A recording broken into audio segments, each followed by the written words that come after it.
네, 성폭력 피해를 폭로하는 미투 열풍이 한 달 넘게 이어지면서 문화계와 교육계, 또 관과를 비롯한 각계로 뻗어나가고 있습니다.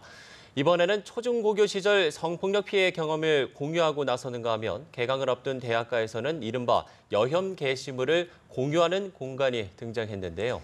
관련 소식을 사회부 박효정 기자와 함께 짚어보겠습니다. 어서 오십시오. 어서 오십시오. 자, 대학가에서는 이미 미투 운동이 전개되고 있고 이번에는 초중고교 시절 성폭력 피해를 인터넷 공간에서 공유하고 있다고요. 네, 그렇습니다. 이 페이스북에 개설된 스쿨 미투라는 페이지인데요. 교실 내에 있었던 성폭력을 고발하는 공간입니다. 누가 만들었는지는 구체적으로 알려지지가 않았는데 이 게시판을 만든 사람에 따르면은 이 학교라는 곳은 이제 사회적 공존의 가치를 배워야 할 곳이지만 이제 사실은 굉장한 위기에 대한 폭력이 다양한 폭력이 일어나고 있는 것이 현실이다 이렇게 말하면서 미투 운동에 동참하자는 뜻에서 교실 내에 있었던 성폭력 피해 경험을 공유해달라 이렇게 올렸습니다. 몇 가지 좀 소개를 드리자면요. 네. 이제 한 제보자는 지난 2012년 고등학교 재학 시절에 교무실 청소를 하는 동안 학생 부장이 뒤에서 껴안고 팔뚝을 주물렀다 이렇게 이야기를 합니다. 네. 또 다른 제보자는요. 고등학교 1학년이던 2000년에 담임 교사가 늦은 시간에 전화를 걸어와서 오빠 사랑해라고 말하지 않는다면 전화를 끊지 않겠다 이런 협박과 성희롱을 했다고 합니다. 뿐만 아니라 이제 동료 교사나 상사에 의한 성폭력 피해 글도 많이 올라와 있는데요. 2009년 인천의 한 중학교 교사로 일한 여성은 교감이 회식 자리 노래방에서 껴안고 신체를 만지고 성추행을 했다. 근데 이 제보자는 계약직 교사였는데 내가 계약직이기 때문에 이런 피해를 당하나라고 생각해서 굉장히 비참한 기분이 들었다 이렇게 토로하고 있습니다. 또 다른 교사는요, 처음 발령받은 학교에서 교감이 옷을 예쁘게 입어라 이렇게 말을 하고요. 학교를 옮길수록 여교사는 몸값이 떨어지니까 빨리 결혼을 해라 이런 말도 안 되는 이야기를 했다고 합니다. 네. 이 제보자들은 이제 초중고교 시절이 어린 아이 같은 경우는 그렇기 때문에 이제 길게는 20년도 지난 과거의 일이지만 비교적 소상히 잘 기억을 하고 있었습니다. 학생들 같은 경우는 이제 어린 시절이었고 그 순간 당황해서 정말 어떻게 할 수 없었다 이렇게 공통적으로 이야기를 하거든요.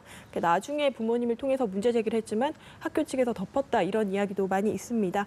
학교라는 곳이 어떤 공동체적인 가치를 키워나가는 곳이지만 사실은 굉장히 폭력에 대해서 둔감할 수 있는 공간이구나 이런 거를 보여주는 사례가 아닌가 이렇게 생각이 됩니다. 네, 정말 다양한 사례들이 쏟아져 나오고 있는 상황인데 대학가에서도 미투 운동에 빠르게 반응을 했죠. 최근에는 피해 자체를 폭로하는 것을 넘어서 그동안 대학 내 커뮤니티에 올라왔던 여성 혐오적인 발언들을 고발하고 있다는데요. 이게 어떤 내용입니까? 네, 좀 재밌는 움직임인데요. 역시 페이스북을 통해 전파되고 있습니다. 예. 땡땡대 남자들의 사상과 가치관이라는 이름으로 이제 서울 시내 여러 대학을 중심으로 만들어지고 있는 페이지인데요. 이 대학 내 커뮤니티라면 보통 이제 그 학교 학생들만 볼 수 있고 익명성이 보장되다 보니 젠더 이슈, 성차별적인 발언들이 굉장히 많이 나오고요.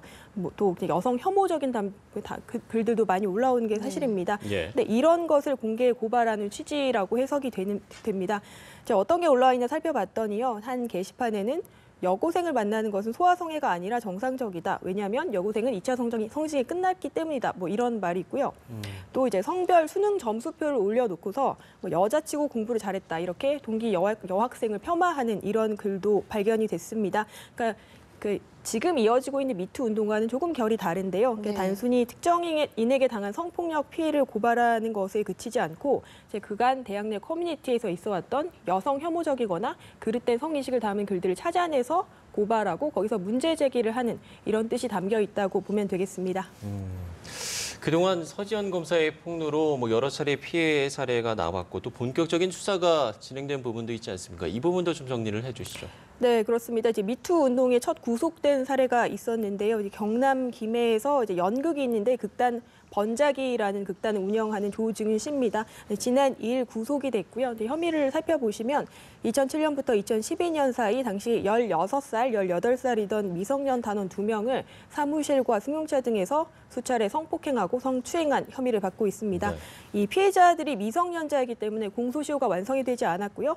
그래서 처벌로도 이어지고 있는 건데요.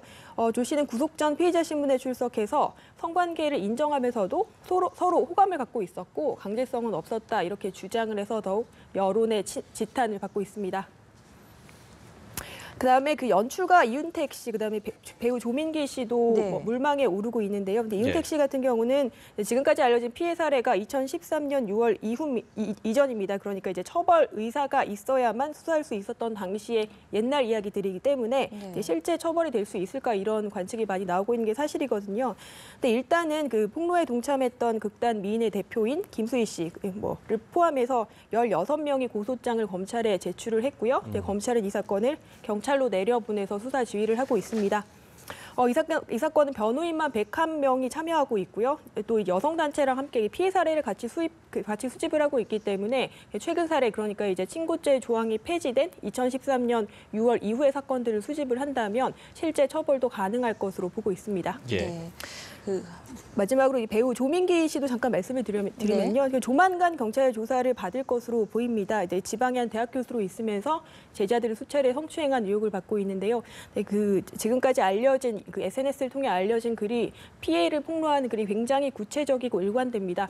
그렇기 때문에 경찰도 비교적 수사에 빨리 착수를 했고 피해자들을 접촉해서 피해 사례를 지금까지 수집을 했습니다. 네, 매일매일 새로운 기사가 나오고 있기 때문에 오늘은 또 어떤 사건이 터질까 우려가 되는 상황인데요. 폭로와 사과에서 그치는 게 아니라 좀 우리 사회가 변화될 수 있는, 자정할 수 있는 계기가 됐으면 싶습니다. 다음은 사건 사고 소식으로 넘어가 보겠습니다. 8명의 사상자를 낸 부산 LCT 공사 현장 추락 사고, 결국은 부실 시공이 원인인 것으로 결론이 나고 있다고요? 네, 그렇습니다. 정확하게는 좀 더 봐야 되겠지만요. 어제에 이어서 오늘 경찰이 2차 현장 감식을 벌였습니다. 그 결과 이제 추락 당시에 이들은 그 가설 안전 작업 발판이라는 데를 딛고 서 있었는데요. 그 추락한 높이가 55층이 굉장히 고층이거든요. 근데 이 고정 장치가 이탈하면서 이제 발판이 아래로 추락한 것으로 지금까지 조사 결과는 그렇습니다. 네. 근데 이 가설 안전 작업 발판 말이 좀 어려운데요. 근데 이게 건물 외벽에 철골 지지대에 고정을 해서 따로 발판을 만들어서 유리창을 이렇게 달거나 외벽 공사를 할 때 쓰는 겁니다. 근데 비교적 안전한 방법으로 알려져 있거든요. 그 공사 현장에서는. 네. 그런데도 이제 그 사고 현장에서 이제 발판을 고정하는 부품들이 떨어져 나온 게 많이 발견이 됐습니다. 네, 그래서 이제 부실 시공이 있었는지, 안전 점검은 제대로 됐는지 이런 부분에 대해서는 좀 더 추가적인 조사가 필요할 것으로 보입니다. 네. 미투 관련 소식 또 사건 사고와 관련해서 사회부 박효정 기자와 이야기 나눠봤습니다. 오늘 말씀 고맙습니다.